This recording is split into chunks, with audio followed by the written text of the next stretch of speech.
The dining room was packed. Waitstaff darted between tables, and in the corner, a sommelier poured wine for a couple in expensive suits.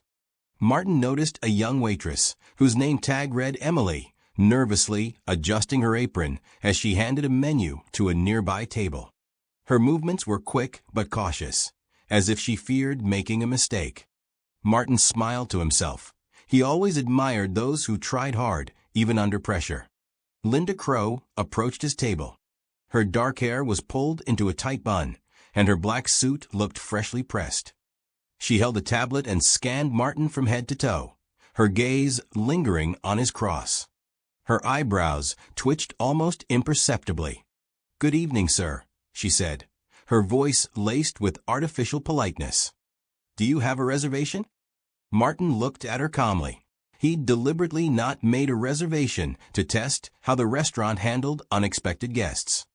"No reservation, but I see there are open tables," he replied, nodding toward a few empty spots in the far corner.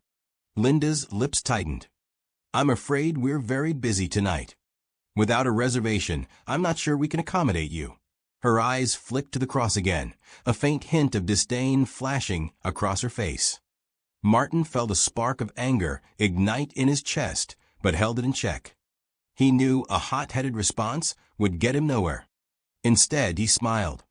"I understand you're busy, but perhaps you could check again? I'm in no rush." Linda sighed, as if doing him a great favor, and gestured for Emily. "Take this. Guest to table 17, she said, barely masking her irritation. "But be quick, we have important clients." Emily nodded and led Martin to a small table near the kitchen, where the hum of exhaust fans and the clatter of pots were inescapable. It was the worst table in the house, and Martin knew it better than anyone. He'd chosen the layout himself. But he sat down, thanked Emily, and ordered a glass of water and the signature lasagna. As he waited, he observed the room. At a nearby table, an elderly couple quietly grumbled about cold soup. At another, a young couple snapped photos of their food, their smiles forced. The atmosphere was far from the one Martin had envisioned when he opened Santo. This place was meant to be a home, where people shared stories, laughed, and felt special. Instead, it had become a conveyor belt, where guests were just numbers on a check. When Emily brought his water, Martin noticed her hands trembling. Her eyes were red, as if she'd been crying. "Everything all right?" he asked softly. Emily hesitated but answered, "Yes, it's fine. Just a busy night." Martin nodded, not pressing further. He knew the truth would come out if he was patient. 20 minutes later, with no lasagna in sight, Linda approached his table again. This time, her tone was openly hostile. "I'm sorry, sir, but I'm going to have to ask you to leave," she said, crossing her arms. Martin raised an eyebrow. "And why is that?" Linda leaned closer, keeping her voice low so other guests wouldn't hear. "Your appearance. It doesn't meet our restaurant standards. That cross," she pointed at his neck, "might offend some of our clients. We strive for neutrality." Martin felt his heart constrict. He'd faced prejudice before, in Hollywood, in business, in life. But to be told, in his own restaurant, built as a haven for all, that his faith was a problem? That was too much. He took a deep breath and responded calmly, "This cross is part of me, and I don't think it's offending anyone. How about bringing my lasagna? I've been waiting long enough." Linda's face flushed with anger. "If you don't leave voluntarily, I'll call security," she hissed. Heads began to turn. Guests at nearby tables fell silent, watching the scene unfold. Emily, standing nearby, looked terrified. One of the waiters, an older man named Tony who'd been with Santo since its opening, frowned, as if something clicked in his memory. Martin locked eyes with Linda. "Before you call security, you might want to check who I am," he said quietly, but with a force that made Linda step back. "You." "What?" she stammered, her confidence wavering. Tony suddenly stepped closer, his eyes widening. "Linda, hold on," he said. That's Mr. Scorsese." Silence fell. Linda froze, her face draining of color. Guests began to whisper, and Emily covered her mouth, as if she couldn't believe her ears. Martin stood, his cross glinting in the chandelier's light. "That's right," he said, his voice calm but firm. "And this is my restaurant. So, Linda, I think we need to talk. But not here. In my office. Now." The dining room of Santo froze, as if time itself had paused. The low hum of guest chatter turned to whispers, and the clink of glasses faded. Linda Crowe stood in the middle of the room, her face pale, her hands trembling as she clutched her tablet. Martin Scorsese, still standing by his table, looked at her with cold but restrained resolve. His silver cross, the spark of the conflict, swayed faintly on his neck, catching the chandelier's light. Emily, the young waitress, stood rooted nearby, holding an empty tray. Her eyes darted frantically between Linda and Martin, as if trying to process what had just happened. Tony, the gray-bearded waiter who'd recognized Martin, stepped forward, his face a mix of relief and unease. "Mr. Scorsese," Tony said quietly, "I'm so glad you're here. Sorry for this misunderstanding." Martin nodded, but his gaze stayed fixed on Linda. "Thank you, Tony. But I'd like to hear what Linda has to say," he replied calmly, though his voice carried a steely edge. Linda opened her mouth, but the words caught in her throat. She cast a quick glance at the guests, now openly watching the scene, and her cheeks burned with embarrassment. Finally, she managed, I didn't know who you were. I was just doing my job. We have standards, and I thought." "You thought my cross would offend your clients," Martin interrupted, his voice steady, but each word landing like a hammer. "Or maybe you decided I didn't look like someone worthy of sitting in your dining room?" Linda looked away, her fingers nervously gripping the tablet. The room fell silent, broken only by the faint hum of the kitchen's exhaust fan. Guests, who a moment ago had been grumbling about cold soup or slow service, now sat holding their breath. An elderly couple at a nearby table exchanged glances, and the man with a shock of white hair leaned toward his wife, whispering, "That's the director, isn't it?" Martin slowly scanned the room, as if addressing everyone present. "I opened Santo to be a place for everyone," he said, his voice softening slightly but still carrying weight. "For those who wear crosses, for those who wear hijabs, for those who wear nothing at all. For workers, for students, for stars. But it seems some people have forgotten what that means." He turned back to Linda. "Let's go to the office. We have things to discuss." Linda nodded, her shoulders slumping as if the air had been let out of her. She gestured toward a door in the far corner of the room, leading to the service corridor. Martin followed, but paused by Emily, who still stood clutching her tray to her chest. "Emily, bring me my lasagna when it's ready." "All right," he said with a faint smile. "And take your time. Everything's fine." Emily blinked in surprise, but nodded. "Yes, sir. I mean Mr. Scorsese," she stammered. Tony placed a hand on her shoulder, as if to reassure her, and whispered, "Go on, kid. I'll cover your tables." As Martin and Linda disappeared behind the door, the room erupted in whispers. Guests began discussing what had happened, and waitstaff scurried back to work, trying to mask their own discomfort. But tension hung in the air, like everyone sensed this evening would change Santo forever. Martin's office was small but cozy. Old photographs lined the walls. Martin with his mother at the opening of his first restaurant, stills from his early films, a group shot of Santo's staff from a decade ago, all laughing with wine glasses in hand.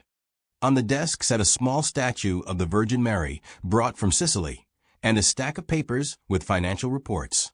The scent of coffee and aged wood filled the room, a stark contrast to the bustling chaos of the dining area. Martin sat behind the desk, motioning for Linda to sit across from him. She sat, but her posture remained rigid, as if bracing for a fight. "Linda," Martin began, his voice calm but piercing, "tell me what's going on in my restaurant. And no excuses. I want the truth." Linda pursed her lips, her fingers nervously twisting a pen on the desk. I'm just trying to keep things in order," she said finally. "Competition in Boston is fierce. People want premium service, a premium atmosphere.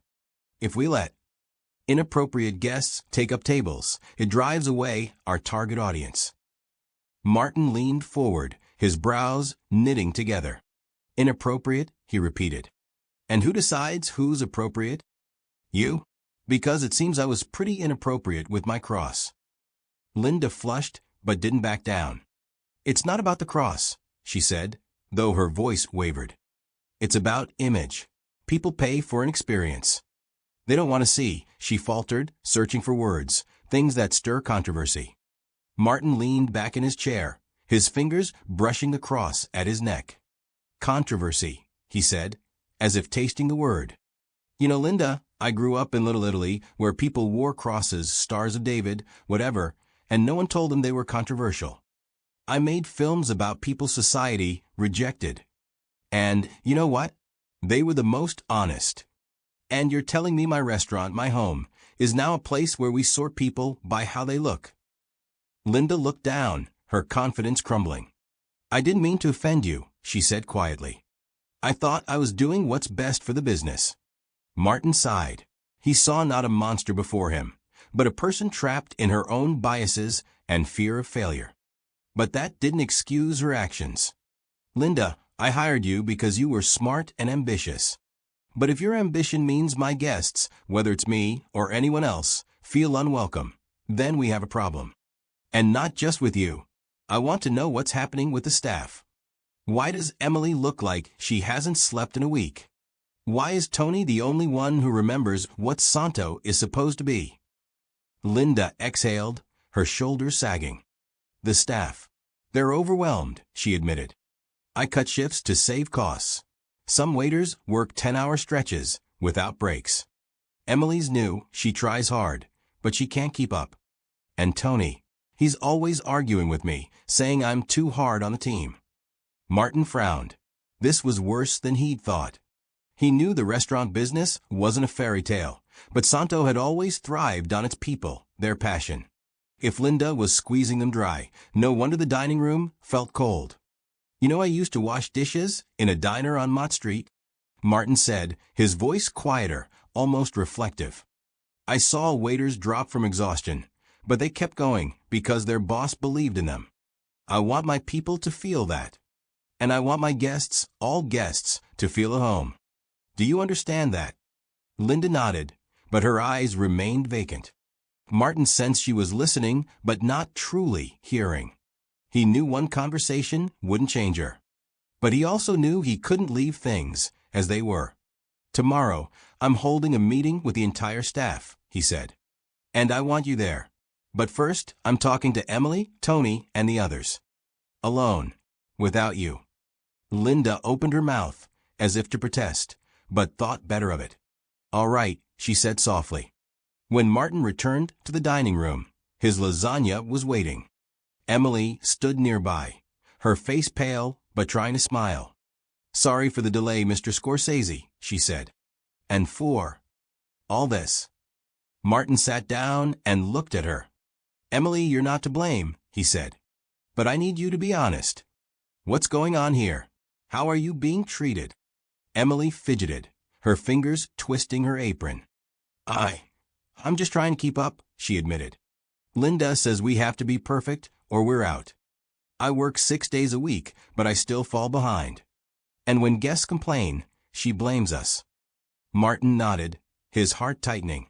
He saw himself in Emily, young, ambitious, but crushed by the system. Thank you for telling the truth, he said. Go rest. I'll talk to the others. Emily nodded and walked away, and Martin took a bite of the lasagna. It was delicious, but not quite as he remembered. Something was missing, the soul he'd poured into every dish when Santo first opened. The next day, Martin gathered the staff in the dining room before opening. Waiters, cooks, and bartenders stood in a semicircle, their faces a mix of fear and curiosity. Linda stood off to the side, her arms crossed. Tony, closer to Martin, looked calmer than the rest. Martin stood, his cross glinting in the morning sunlight streaming through the windows. I won't talk long, he began. Yesterday, I came here as a guest and saw that my restaurant is sick. Not because of you, he scanned the staff, but because we forgot who we are. Santo isn't just about food. It's about people. You. And the guests who come here. I want us to bring that back. He looked at Linda. And we'll start by learning to listen to each other. Not blame. Not sort people by their looks or beliefs. Listen. Emily raised her hand, her voice trembling. Mr. Scorsese. What if we can't? What if Linda, she faltered, but Martin encouraged her with a nod. Go on, Emily. What if she doesn't change? She blurted. Martin smiled, but his eyes remained serious. Then we'll find a way. Together. He turned to the group. I'll be here for a week. Watching, talking, listening. And I want you to be honest. Because if we don't fix this now, Santo will stop being a home. And I won't let that happen. The staff nodded, some smiling. Tony patted Emily on the shoulder, and Raul, a cook who'd been silent until now, raised his hand. Mr. Scorsese, he said, I want my kids to be proud I work here. Give us a chance. Martin nodded. You've got it. The week passed quickly. Martin came daily, talking to the staff, hearing their stories. Emily shared her dream of becoming a chef, but feared getting fired. Tony reminisced about Santo's early days, when everyone felt like family. Raul confessed that Linda had threatened to cut his shifts when he asked for a day off for his daughter's birthday. Linda stayed in the background, doing her job, but her influence waned. The staff opened up, and the dining room grew warmer. Guests noticed the change. The elderly couple who'd complained about cold soup returned and left a generous tip. The young couple who'd photographed their food posted a glowing Yelp review, praising the true Italian soul of the restaurant. But Martin knew this was just the beginning. Linda was still part of the system, and her biases hadn't vanished in a week. The question remained, could she change? Or would he have to make a tough choice for Santo's sake? One evening, as the dining room emptied, Martin stood by the window, watching Boston's lights. Emily approached, holding a cup of coffee. Mr. Scorsese, she said softly, thank you for staying. I believe in this place again. Martin smiled, his fingers brushing his cross. Emily, he replied, this place is us. And as long as we believe, we have a chance. He looked out at the glowing city. Somewhere out there were people who'd come tomorrow, seeking not just food, but warmth. And Martin was ready to fight to make Santo their home again. 2 weeks had passed since the evening Martin Scorsese returned to Santo's dining room as an ordinary guest and faced prejudice in his own restaurant. The Boston evening was cool, and the city was donning its autumn hues. Maples along the streets blazed red and gold, and the air smelled of damp leaves and smoke from street-side coffee shops. Inside Santo, warm lights glowed, and the sounds of guests' laughter, clinking glasses, and lively chatter spilled out. The atmosphere had shifted not dramatically, but noticeably, like a breath of fresh air after a stifling day. Martin sat at his favorite table by the window, the same one where it all began. He wore the same gray sweater, and his silver cross still hung around his neck. Before him was a plate of the signature lasagna, hot this time, with perfectly melted cheese and an aroma that took him back to his childhood in Little Italy. He took a bite and smiled. The flavor was exactly as he remembered. The dining room buzzed with life. Emily, now with a more confident smile, weaved between tables, joking with an elderly couple who'd become regulars. Tony, the white-haired waiter who'd first recognized Martin, poured wine for a young couple, regaling them with a story about serving spaghetti to Robert De Niro himself. Raul, the cook whose laughter echoed from the kitchen, carried out desserts, his movements radiating pride. Santo was slowly returning to itself, to a place where people felt at home. But not everything was perfect. Linda Crow, the manager whose actions sparked the conflict, was still at the restaurant. Martin hadn't fired her, though many, including Tony, thought it would have been the easiest solution. Instead, he gave her a chance. Over the past 2 weeks, Linda attended staff meetings, listened to workers' complaints, and even participated in tolerance training sessions Martin arranged through a local community organization. She was silent during these meetings, her face impassive, but she showed up every time, never missing a session. Tonight, Linda stood by the bar, checking orders on her tablet. Her tight bun had been replaced by a looser hairstyle, and her black suit swapped for a navy one, less formal. She looked less tense, but still kept her distance, as if unsure whether she belonged in this new Santo. Martin watched her, reflecting. He knew changing a person was hard, sometimes impossible. But he also believed real change started with small steps, with a willingness to listen, admit mistakes, and try again. The question was whether Linda was ready to take those steps. Emily approached his table, holding a water pitcher. "More water, Mr. Scorsese?" she asked, her voice light, almost cheerful. "Thank you, Emily," Martin replied, smiling. "Tell me, how's it going for you now?" Emily shrugged, but her eyes sparkled. "Better. Much better. We get breaks now, and Linda, well, she doesn't yell anymore. Raoul's even betting she'll smile one day," she added with a giggle. Martin nodded, his gaze drifting to Linda. "And what do you think of her?" "Honestly." Emily paused, her fingers fidgeting with her apron. "I don't know. She's trying, but I'm not sure if she really believes in what we're doing. But you said everyone deserves a chance, right?" Martin smiled. "That's right. Thank you, Emily." As she walked away, Martin stood and headed to the bar. Linda noticed him and stiffened, her fingers freezing over the tablet. "Linda," Martin said, stopping beside her, "let's take a walk." She nodded, her face neutral, but her eyes betraying a flicker of anxiety. They stepped out through the service exit to the restaurant's back courtyard, where a few vegetable crates and a small table sat, used by staff for coffee breaks. The air was crisp, with a faint scent of wet asphalt from a recent rain. In the distance, cars hummed, and overhead, stars glimmered faintly through the city's glow.